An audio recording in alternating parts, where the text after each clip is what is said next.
हरे कृष्णा। तो ईशोपनिषद श्लोक संख्या 15। हिरण्यमीन पात्रेण सतस्य अपहितं मुखं तत्त्वं पूषन् अपावृणु सत्यधर्माय दृश्यये। तो यहाँ अनुवाद में पता है क्या बोल रहे हैं, भगवान के बारे में, उनका जो मुखमंडल है उसके बारे में बता रहे हैं कि हम भगवान का जो मुखमंडल है वो बोल रहे हैं कि आपके मुखमंडल के आगे जो है आपका तेज है, उस तेज की वजह से, भक्त बोल रहे हैं, उस तेज की वजह से हम आपका दीप्तिमान जो एक्चुअल जो आपका स्वरूप है उसका साक्षात्कार नहीं कर पा रहे हैं। तो हे भगवान, आप अपना असली मुखमंडल है ना, अपने इस चमचमाते तेज को हटाकर हमें उसका दर्शन कराइए। भगवान अब 14वें अध्याय के, भगवत गीता के 14वें अध्याय के 27वें श्लोक में इस ब्रह्म तेज का वर्णन कुछ इस तरह से कर रहे हैं।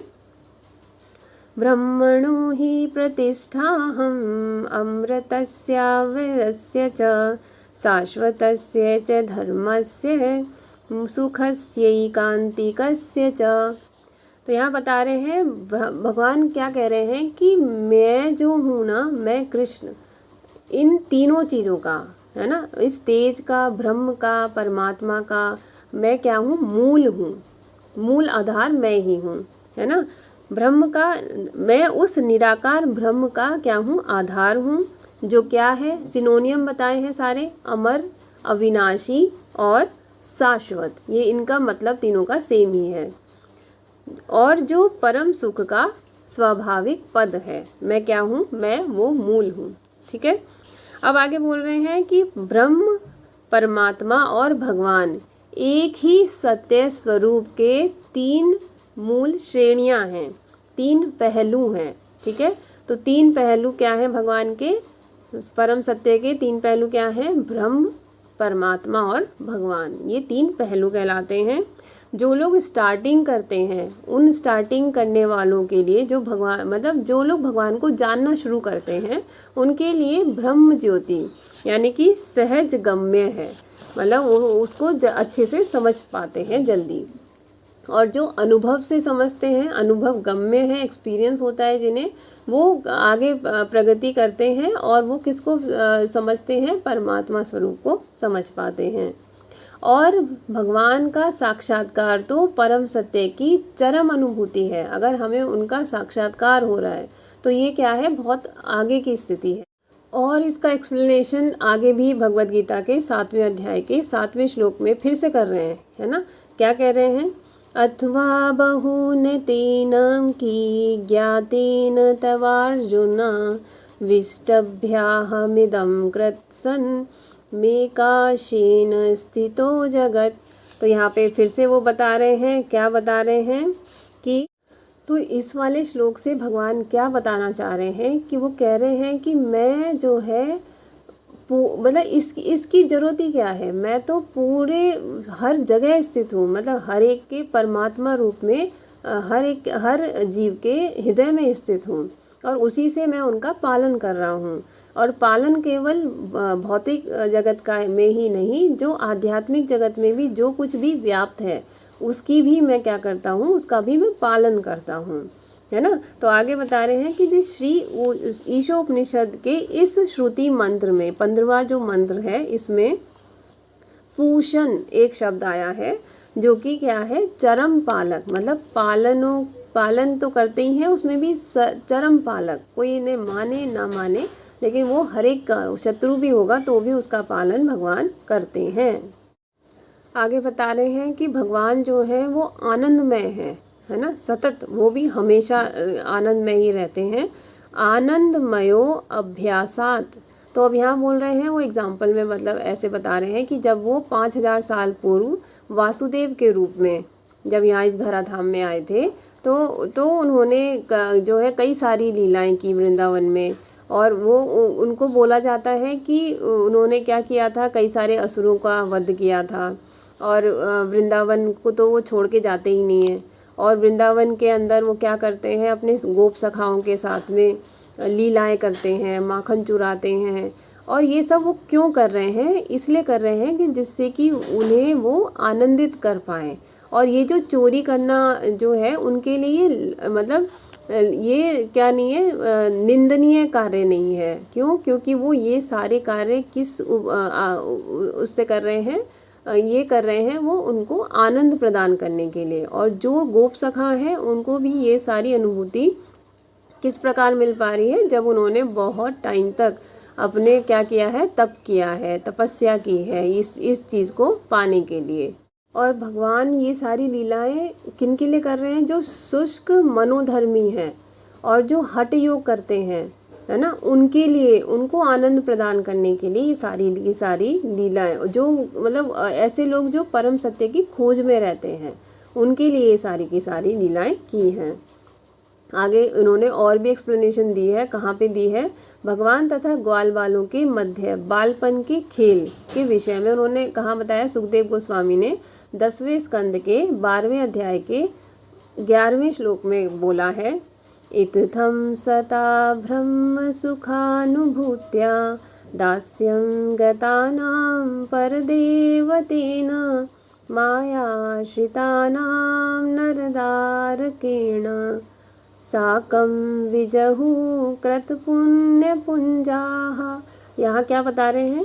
ज्ञानियों के द्वारा निराकार आनंद में ब्रह्म के रूप में अनुभव किए जाने वाले पूर्ण पुरुषोत्तम भगवान, जिनकी पूजा भक्तों के द्वारा परमेश्वर रूप में कैसे होती है? दास्य भाव में, है ना, की जाती है। और संसारी लोग जिन्हें सामान्य मनुष्य मानते हैं, वे उन ग्वाल बालों के साथ खेले जिन्होंने अनेक पुण्य कर्मों के संचय के फल स्वरूप यह पद प्राप्त किया था। जैसे मैंने अभी आपको बताया कि भगवान के पास साथ में ये सारे पद को लेने वाले कौन थे? जिन्होंने बहुत सालों युगों तक तपस्या की, उनको ये सौभाग्य प्राप्त हुआ। अब इन्होंने रसों के बारे में बताया है। रस कौन कौन से होते हैं? वात्सल्य रस, साख्य रस, है ना, और तुम्हारा दास्य रस, और तुम्हारा वात्सल्य रस, और तुम्हारा माधुर्य रस, है ना। तो ये जितने भी हैं, इन रसों का जो एक्सप्लेनेशन है उसमें बताया है कि जितने भी रस होते हैं, 9 प्रकार के जो रस हैं, उनका यूज़ करके जो भक्त होते हैं भगवान के साथ में तदाकार करते हैं। ठीक है, भगवान के साथ में प्रेममयी आनंद लेते हैं। एक होता है आत्म साक्षात्कार, एक है, अब यहाँ पर बोल रहे हैं, ईश्वर साक्षात्कार। तो आत्म साक्षात्कार क्या होता है? आत्मा के बारे में, शरीर के बारे में ज्ञान होना आत्म साक्षात्कार कहलाता है। अब ये बोल रहे ईश्वर साक्षात्कार कैसे हो पाएगा? जो भौतिकवादी सांख्य योगी हैं वो खाली क्या कर सकते हैं? केवल और केवल 24 जो तत्व होते हैं, ज्ञानेंद्रिय, कर्मेंद्रिय, मन, बुद्धि, अहंकार, है ना, और जो है जनेंद्रियाँ, ये इन और आत्मा, परमात्मा, मन, और ये सब इनके बारे में ही जान सकते हैं। और भगवान के ईश्वर साक्षात्कार क्यों नहीं कर सकते? क्योंकि उनको पुरुष अर्थात भगवान के विषय में कोई जानकारी ही नहीं है ना। तो इसीलिए वो क्या कह रहे हैं कि निर्विशेष अध्यात्मवादी ब्रह्म ज्योति की चकाचौंध मात्र से ही वो लोग क्या हो जाते हैं? मोहित हो जाते हैं। इसके आगे वो बढ़ ही नहीं पाते हैं। यदि कोई सचमुच, है ना, रियलिटी में परम सत्य को पूरी तरह जानना चाहता है तो उसे 24 भौतिक तत्वों एवं ब्रह्म ज्योति को भेद कर क्या करना होगा? आगे जाना होगा। और आगे कैसे जाएंगे? अब भगवान का जो परमात्मा स्वरूप है वो क्या है? पूर्ण पुरुषोत्तम भगवान के 3 श्वास विस्तारों, श्वास मतलब श्वास, ये सांस जो लेते हैं, श्वास विस्तारों या विष्णु तत्वों, विष्णु तत्व क्या है? में से एक है, जिन्हें सामूहिक तौर पर पुरुष अवतार कहा जाता है। तो ये जो पुरुष अवतार है उनमें सबसे पहले 3 पुरुष अवतार हैं, जिसमें सबसे पहले जो पुरुष अवतार हैं वो आते हैं कौन से? आपके क्षीरोदक्षाई विष्णु, है ना। क्षीरोदक्षाई विष्णु का कार्य क्या है कि वो क्या करते हैं? सभी के हृदय में परमात्मा के रूप में विराजमान रहते हैं। और जो 3 गुणावतार हैं वो भी इन्हीं से प्रकट होते हैं। कौन कौन से? ब्रह्मा, विष्णु और महेश, है ना। गुणावतार क्यों कह रहे हैं? क्योंकि शिव जी तमोगुण के से रेफरेंस दिया जाता है, रजोगुण के ब्रह्मा जी, और विष्णु जी क्या है? सतोगुणी, है ना।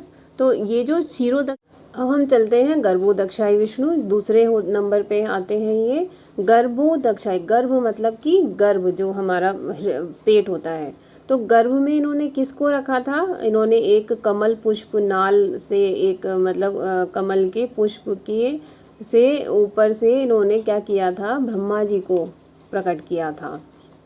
तो इन्हें गर्भोदक्षाई विष्णु कहते हैं, जिन्होंने ब्रह्मा जी की उत्पत्ति की थी बिना अपनी पत्नी के सहयोग से। ठीक है। और ये क्या है? जो क्षीरोदक्षाई विष्णु जो सारे के सारे जीवों के हृदय में परमात्मा रूप में है, उन सब के ऊपर परमात्मा है। मतलब और वो कैसे परमात्मा है? देखो, एक ब्रह्मांड तो है नहीं, एक ब्रह्मांड, दूसरा ब्रह्मांड, तीसरा ब्रह्मांड, तो ये जितने भी ब्रह्मांड हैं इनको ना सरसों के दाने बोलते हैं, सरसों के दाने। और ये कितने हैं? लगभग एक बोरी में जितने सरसों आ सकती हैं। तो यहाँ पे भागवतम में ये बताया गया था कि एक बोरी में जितनी सरसों होती हैं उतने ब्रह्मांड हैं। तो ये समझ लो कि हर सरसों के अंदर जो परमात्मा है वो तो क्या है? ये क्षीरोदक्षाई विष्णु है। और जो इन सारे के सारे जितने भी सरसों के दाने हैं, इनके ऊपर जो भगवान है वो कौन है? पुरुषावतार गर्भोदक्षाई विष्णु, जिन्होंने ब्रह्मा जी को प्रकट किया है। हर सरसों के अंदर अलग अलग ब्रह्मा होंगे, और इनके ऊपर जो हैं वो गर्भोदक्षाई विष्णु होते हैं, जो इन सारे परमात्माओं के भी ऊपर परमात्मा है। तो जो गर्भोदक्षाई विष्णु है वो सामूहिक परमात्मा है, मतलब आप सामूहिक लगा सकते हो, सामूहिक परमात्मा है। अब आते हैं हमारे कौन आते हैं? कारणोदक्षाई, जिन्हें महाविष्णु भी कहते हैं।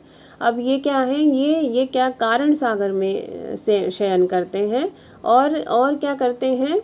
अपने रोमकूपों से कई सारे असंख्य अनंत मतलब ब्रह्मांडों की उत्पत्ति करते हैं। उस कारण सागर में ब्रह्मांडों की उत्पत्ति की जाती है, जो कि एक बुलबुले के तरह प्रतीत होते हैं। तो इन सब के कार्य ऐसे हैं। और ये जो कारणोदक्षाई विष्णु हैं ये सिर्फ एक हैं, और ये जो गर्भोदक्षाई और क्षीरोदक्षाई विष्णु जो हैं वो प्रत्येक ब्रह्मांड में पाए जाएंगे, मतलब होंगे, है ना। आगे बता रहे हैं कि जो लोग, है ना, जो लोग क्या करते हैं? जो योग पद्धति गंभीर जिज्ञासु को विराट सृष्टि के 24 तत्वों को लांघ कर विष्णु तत्व से भेंट करने की शिक्षा देती है। मतलब आप इन सबको लांघ के कहाँ पे क्या करो? विष्णु तत्वों को मिलो। तो ये बता रहे हैं आगे, ज्ञान योग के अभ्यास से निर्विशेष ब्रह्म ज्योति की अनुभूति करने में सहायता मिलती है। ज्ञान योग, ठीक है। भगवत गीता में कर्म योग, ज्ञान योग, हठ योग, मतलब हर चीज़ के बारे में एक्सप्लेनेशन भगवान ने अपने आप दिया हुआ है। जो भगवान श्री कृष्ण के दिव्य शरीर का दीप्यमान तेज है। और ये क्या है? ये क्या बता रहे हैं? इनका भगवान का तेज है।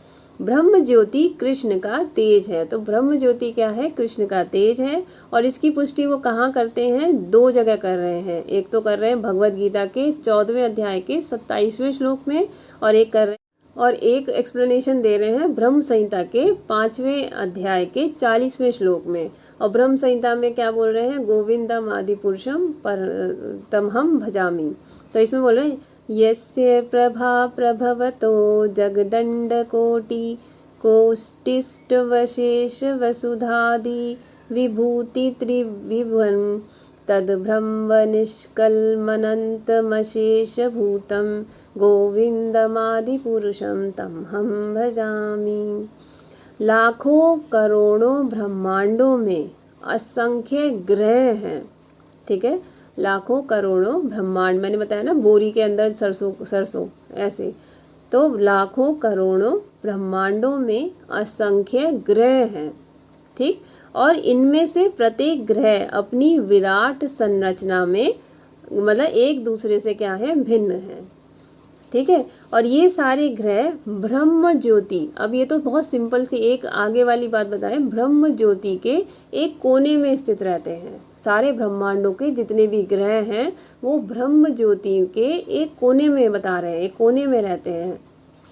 तो बोल रहे हैं कि ये क्या है, भगवान के केवल शारीरिक किरणें हैं। ब्रह्म ज्योति क्या है, भगवान के शरीर का तेज है, जिनकी मैं पूजा करता हूँ। कौन करते हैं, ब्रह्मा जी बोल रहे हैं ये, कि जिनकी मैं पूजा करता हूँ। केवल वे क्या है, जिनकी मैं पूजा करता हूँ। ब्रह्म संहिता का यह मंत्र क्या है, परम सत्य के वास्तविक साक्षात्कार के आधार पर कहा गया है। मतलब उन्होंने क्या किया है, परम सत्य को जाना है ना, उनका उनका उनका क्या किया, एक्सपीरियंस किया है, तब उन्होंने ये ब्रह्म संहिता इनमें तब उन्होंने लिखा है, गोविंदम आदि पुरुषम तम हम भजामी। उनको एक्सपीरियंस हुआ है, तब उन्होंने आगे बताया है। और ईशोपनिषद का जो यह श्रुति मंत्र है, ये जो हम 15वां जो मंत्र कर रहे हैं, इस मंत्र की पुष्टि साक्षात्कार की विधि के रूप में करते हैं। ये जो है साक्षात्कार हुआ है, तब इसकी पुष्टि कर रहे हैं, है ना। और ये इस ब्रह्म तेज के बारे में और क्या बता रहे हैं, मुंडक उपनिषद भी ये एक्सप्लेनेशन करता है। दूसरे अध्याय 2.2.10 से 12 तक के श्लोक में कुछ मंत्रों को मैं विस्तार पूर्वक किया है। क्या बोल रहे हैं, हिरण्य में परे कोश, हिरण्य में मतलब भगवान का जो तेज है उसको बोलते हैं, मुखमंडल के तेज को।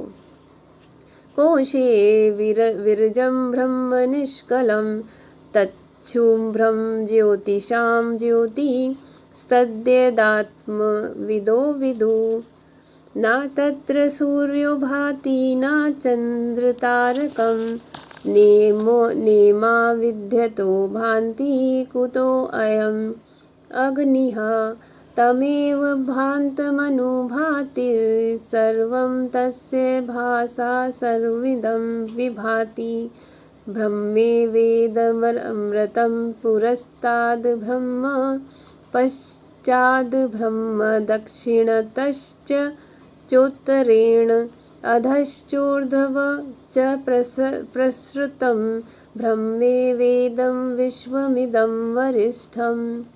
तो यहाँ पे क्या बताया जा रहा है कि जो भौतिक आवरण में उस पार, भौतिक आवरण के आगे आध्यात्मिक जगत में, आध्यात्मिक क्षेत्र में अनंत ब्रह्म ज्योति हैं। अब ये ब्रह्म ज्योति भी अकेली नहीं है, अनेक ब्रह्म ज्योति हैं जो कि क्या बनाती हैं, एक श्वेत, अभी आगे बोल रहे हैं कि ये जो ब्रह्म ज्योति है इसमें भी अनेक ब्रह्म ज्योति हैं। और ये क्या है, भगवान का एक श्वेत प्रकाश है, श्वेत प्रकाश है जिसमें कि सूर्य चंद्रमा इन सब की जरूरत नहीं होती, वो अपने आप ही जगमग करता है, अपने आप ही जगमगाता है। और ये बोल रहे हैं कि इसमें क्या है, वह ब्रह्म कहाँ कहाँ पर है, आगे है, पीछे है, उत्तर में है, दक्षिण में है, पूर्व में है, पश्चिम में है, ऊपर है, नीचे है, हर जगह व्याप्त है। ये जो तेज है हर जगह व्याप्त है। दूसरे शब्दों में वह सर्वोपरि ब्रह्म ज्योति भौतिक जगत एवं आध्यात्मिक जगत में सर्वत्र व्याप्त है। ये जो ब्रह्म ज्योति है ये हर जगह व्याप्त है ना। पूर्ण ज्ञान का अर्थ क्या है, अब पूर्ण ज्ञान क्या है, कृष्ण को ब्रह्म ज्योति के मूल के रूप में जानना, है ना। कि मूल क्या है, मतलब भगवान श्री कृष्ण है और ब्रह्म ज्योति उन्हीं का एक पार्ट, अंश है ना। और यह ज्ञान श्रीमद् भागवत जैसे शास्त्रों से, ये ज्ञान हमें कैसे मिलेगा, भागवतम से। तो पूर्ण ज्ञान का अर्थ क्या है, कृष्ण को ब्रह्म ज्योति के मूल के रूप में जानना। ठीक है, अब यहाँ पे श्रीमद् भागवत में व्यासदेव जी दो चीज़ें बता रहे हैं।